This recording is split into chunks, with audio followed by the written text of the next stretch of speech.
All right, so once you have your horizon line and your snowy mountains, we have this reflection down here in our foreground, which we said we're gonna have like a frozen body of water, some kind of lake or pond, and then we'll have our auroras in the sky, obviously. We're gonna do our aurora borealis with chalk pastels. So you will have these guys at your table, and we're going to be using a scrap piece of paper to make these auroras. So we'll check it out. The first thing you're going to want to do is you're going to take your scrap paper and you are going to rip it long ways. Okay, so just going to hold down with your right hand and tear with your left hand. And now we don't want it to be a perfectly straight line. We want it to kind of be lumpy and bumpy. All right, so you are going to use this scrap to make your auroras. And so what you're gonna do is make sure you move your black paper off to the side. You don't wanna do this part on top of the black paper.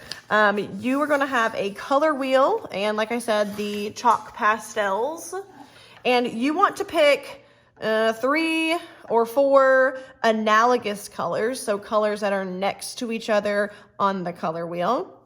You want to pick 3 or 4 of those colors to be your colorful auroras. So you could also just do like all blues or all greens or reds and yellows. As long as they are beside each other on the color wheel, you were good to go. So I'll probably do some greens and some blues. So what you are going to do is we're going to be coloring on this top part that we ripped. So you're going to take your chalk pastel and color in a little section.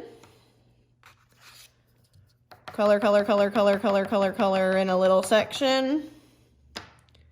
And I'll do green also. And then you're gonna color.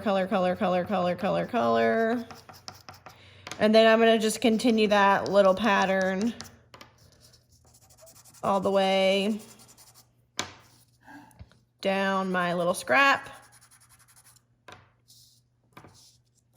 until I get to the end. Okay, so now I have chalk pastel on the edge, that torn edge of my scrap. Okay, then you will lay this paper anywhere in the sky part where you want your auroras to be. So I'm gonna start up here at the top. Okay, and then with one hand, you're gonna hold that little paper still. And then with your finger, you are going to brush that chalk dust into the sky.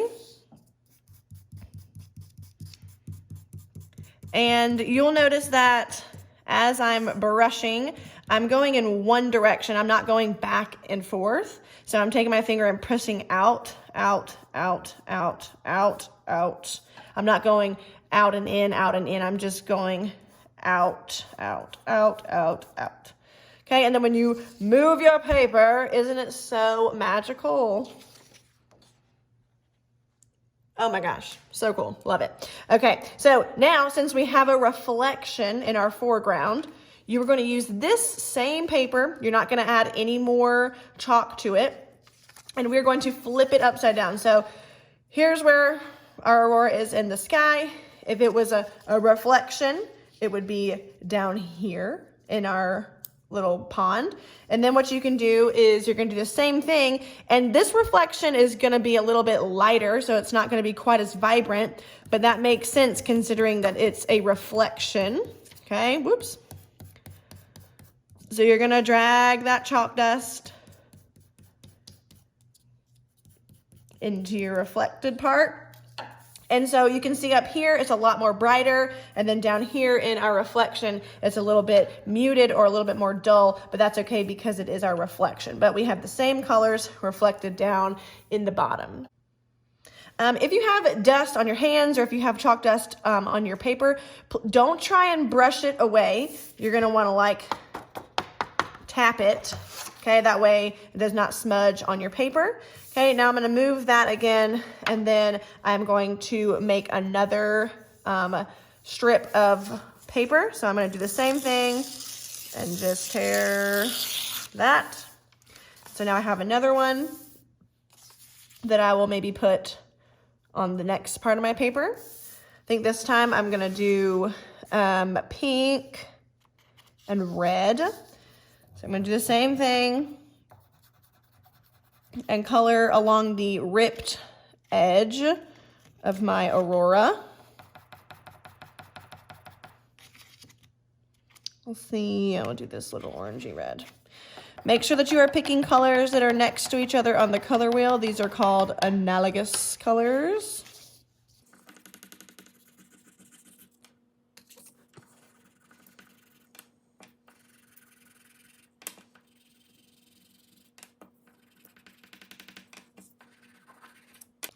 Okay, I'm gonna take this and find a place where I want it. I think I wanna put it here. Okay, and then again, you're gonna hold it still, and then with one finger, you're gonna brush that dust into your black sky. Now it's gonna be really important that you're holding the paper still and it's not moving around and you're just going in one direction. You're going out, out, out. Okay, bam, got that beautiful aurora, and then I'm gonna flip it this way so that I can do my reflection. And I'm not adding any more chalk.